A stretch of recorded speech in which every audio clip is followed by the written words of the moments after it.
जय हिंद साथियों, सुप्रभात। एक बार फिर से आप सभी का हार्दिक स्वागत और हार्दिक अभिनंदन है।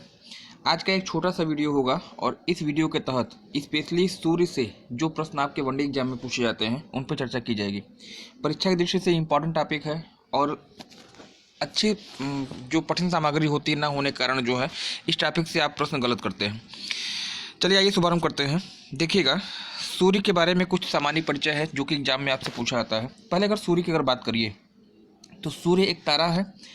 सूर्य एक तारा है जो हमारे सौरमंडल के केंद्र में स्थित है। यह समस्त पृथ्वीवासियों के लिए ऊर्जा का केंद्र है। समस्त पृथ्वीवासी ही नहीं बल्कि जितने भी 8 ग्रह हैं, है ना, जैसा कि आपको मैंने पढ़ाया है ऑफलाइन क्लासेस में। तो सौरमंडल में कुल ग्रहों की संख्या आपकी 8 है और इस सौरमंडल में जो केंद्र बिंदु है या इस सौरमंडल के केंद्र में जो है वो आपका सूर्य है। शेष 8 ग्रह क्या करते हैं, इसके चारों परिक्रमा करते हैं और इन 8 ग्रहों के लिए ऊर्जा का केंद्र बिंदु अगर आपसे पूछा जाता है तो वो आपका यही सूर्य ही होगा, है ना। सूर्य की ऊर्जा का स्रोत आपसे पूछा जाता है तो यहाँ पे देखिए मैंने आपको अंडरलाइन किया भी है, हाइड्रोजन एवं हीलियम, है ना। हाइड्रोजन तथा हीलियम के नाभिकों का संलयन है, इस चीज़ को मत भूलिएगा। जो जो यहाँ पे डार्क है आपका, है ना, जो रेड कलर में चीज़ें हैं वो एग्जाम में आ चुकी हैं, हम उनकी संभावना एग्जाम में रहती है।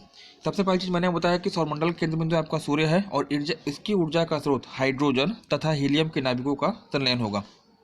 दूसरी चीज़ हमने आपको बताई कि पृथ्वी के सबसे समीप का तारा अगर आपसे पूछा जाता है, पृथ्वी के सबसे समीप का तारा सूर्य है तथा इसके बाद पृथ्वी के सबसे समीप का तारा प्रॉक्सिमा सेंटूरी है।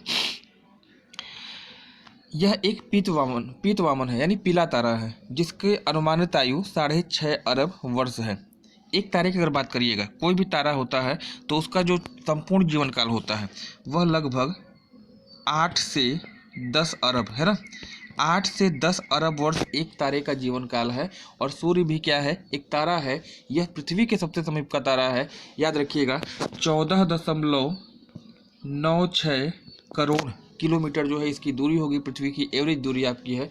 और किस कैटेगरी में आता है तो यह एक पीला तारा है, पीतवामन है जिसकी अनुमानित आयु 6.5 अरब वर्ष है। पृथ्वी से इसकी अधिकतम दूरी 15.02 करोड़ किलोमीटर है तथा न्यूनतम दूरी 14.69 करोड़ किलोमीटर है।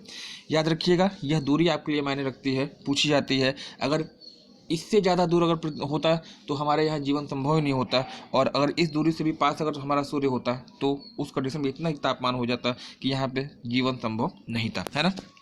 अभी तक आपने क्या पढ़ा, आपने पढ़ा कि सूर्य एक तारा है, यह पृथ्वी के सबसे समीप का तारा है और इसकी ऊर्जा का स्रोत हाइड्रोजन तथा हीलियम के नाभिकों का संलयन है।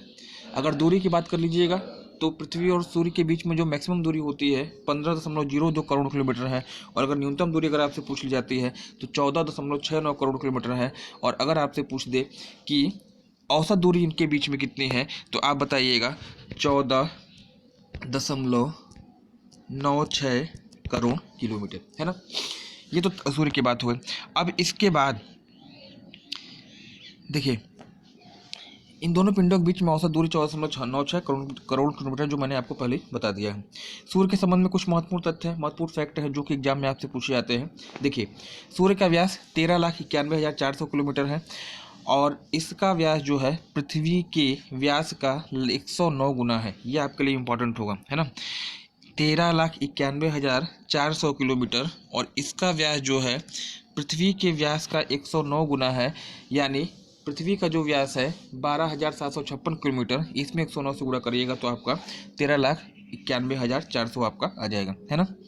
आयतन आपसे कई बार पूछा जाता है, सूर्य का आयतन जो है पृथ्वी के आयतन से 13 लाख गुना अधिक है। मतलब सूर्य में जो है जितने आकार का पृथ्वी है उतना 13 लाख पृथ्वियाँ, याद रखिएगा ये बात फैक्ट है आपके लिए, लगभग 13 लाख पृथ्वी जो है इसमें आपकी समा सकती है। तो दो चीज़ें आपको यहाँ पे याद रखनी होगी, पृथ्वी के व्यास से 109 गुना इसका व्यास बड़ा है और सूर्य में लगभग 13 लाख पृथ्वी जो है समा सकती है, इतना बड़ा इसका जो है आकार होगा।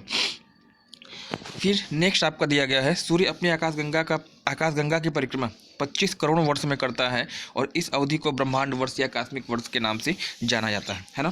तो इतनी चीज़ें मैंने आपको बता दी है सूर्य के संबंध में। याद रखिएगा पृथ्वी और सूर्य के बीच में जो दूरी है 15.02 करोड़ किलोमीटर, इसे एक खगोलीय इकाई कहा जाता है, एस्ट्रोनॉमिकल यूनिट कहा जाता है, AU कहा जाता है। इसको आपको ध्यान देना होगा। सूर्य के संबंध में, अच्छा सूर्य के अगर बात कर लीजिए, सूर्य के प्रकाश को पृथ्वी तक पहुंचने में लगभग 500 सेकंड का समय लगता है। 8 मिनट 20 सेकंड कहिएगा, या कहीं कहीं बुक्स में आपको जो है 8 मिनट 16 सेकंड में मिलता है, तो वो कोई बहुत ज़्यादा इशू नहीं होगा। लगभग 500 सेकंड का समय लगता है, ये आपको ध्यान देना होगा। सूर्य के कोर में नाभिकीय संलयन की प्रक्रिया होती है तथा सूर्य का वह हिस्सा जो हमें दिखाई देता है उसे आप प्रकाश मंडल यानी फोटोस्फीयर के नाम से जानते हैं। सूर्य का धरातल है जिसका तापमान लगभग 6000 डिग्री सेंटीग्रेड होता है, इसी के भाग में सौर कलंक पाए जाते हैं, है ना।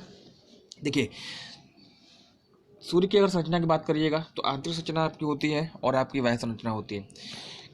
क्रोड, विकर्ण मेखला और संवहन मेखला, ये इसके आंतरिक संरचना के भाग हैं।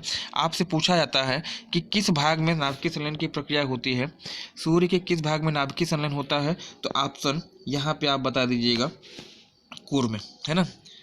कोर में आपका होता है क्या, नाभिकीय संलयन की प्रक्रिया, और वह पोर्शन जो हमें धरातल से दिखाई देता है उसे आप क्या कहते हैं, प्रकाश मंडल या फोटोस्फीयर के नाम से जानते हैं।